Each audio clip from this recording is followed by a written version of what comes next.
களத்துக்கு வா, போராடு, மக்கள் மொழியில பேசு, மக்களுக்காக பேசு, சுயமரியாதையோட இரு, பெரியார படின்னு எல்லாரையும் அரவணைச்சு அரசியல் படுத்தி ராபின்சன் பூங்காவில கொட்டுற மலையில ரூட்டு தலையா நின்று திராவிட முன்னேற்ற கழகத்தை கட்டமைச்சாரு பேரறிஞர் அண்ணா. அதுக்கப்புறம் தான் சுயமரியாதை திருமணம் செல்லுபடியாச்சு, போக்குவரத்து துறை பொது உடைமையாச்சு, புது புது யூனிவர்சிட்டி காலேஜ் எல்லாம் உருவாச்சு, மெட்ராஸ் மாகாணம் தமிழ்நாடாச்சு, மெட்ராஸ் சென்னை ஆச்சு, தமிழ் செம்மொழியாச்சு, தமிழ்நாடு கெத்தா மாறுச்சு. இதெல்லாம் அண்ணாவும் அண்ணாவோட தம்பி கலைஞர் உள்ளிட்ட தம்பிகளும் செஞ்சு முடிச்ச சிறப்பான சம்பவம். காலம் வேகமா ஓடுச்சு. மகளிர் அணி, தொழிலாளர் அணின்னு புது புது அணிகள் கட்சியில உருவானாலும் இளைஞர் அணி அப்படின்ற அமைப்பு மட்டும் கட்சி ஆரம்பிச்ச முதல் 30 வருஷத்துக்கு தேவைப்படல. ஏன்னு கேக்குறீங்களா?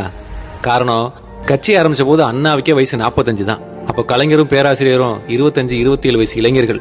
70களோட இறுதியில கட்சி அறிவிக்கிற போராட்டம், பொதுக்கூட்டம், ஆர்ப்பாட்டம்னு எல்லா இடத்துலயும் முழுக்க வேட்டி சட்டையா இருக்கே, எல்லாருக்கும் வயசாயிடுச்சு, இனி அவ்வளவுதான் ஆப்பனன் பாட்டி ஏளனமா சிரிச்சிச்சு. அந்த சிரிப்புக்கு முற்றுப்புள்ளி வச்சு 1969 விதை போட்டுட்டு இருந்தாரு ஒரு கோபாலபுரத்து இளைஞர்.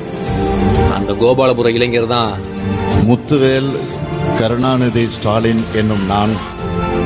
1969 கோபாலபுரம் சலூன் கடையில இளைஞர் திமுக அப்படின்ற அமைப்பை உருவாக்கிய அதே இளைஞன் தான் முத்தமிழறிஞரோட முன்னிலையில மதுரை ஜான்சிராணி பூங்காவில் 1980 இதே ஜூலை 20 திமுக இளைஞரணி அப்படின்ற ஒரு அமைப்பை உருவாக்குனாரு தலைவர் ஸ்டாலின்.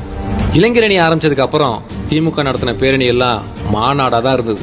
வேட்டி சட்டை கட்சிக்காரங்களுக்கு பக்கபலமா வெள்ளை பேண்ட் சட்டை போட்ட இளைஞர் கூட்டம் திரண்டு நின்னுச்சு. இதை வெண்புறாக்களின் வெள்ளோட்டம்னு சொன்னாரு கலைஞர். குடிநீர் பிரச்சனை தொடங்கி குழந்தைகளோட கல்வி உரிமை பிரச்சனை வர மக்களுக்காக உழைக்க போராட எப்போதும் தயாரா இருந்துச்சு அந்த இளைஞரணி. மாநில நிர்வாகிகளோட உருவாகிய அந்த அமைப்பை மாவட்டம், ஒன்றியம், நகரம், பகுதி, பேரூர்னு கிளை பரப்பி பல லட்சம் உறுப்பினர்களை இளைஞரணி மூலமா திமுகன்ற சமுத்திரத்துல சேர்த்தாரு தலைவர் ஸ்டாலின். Download ShareChat.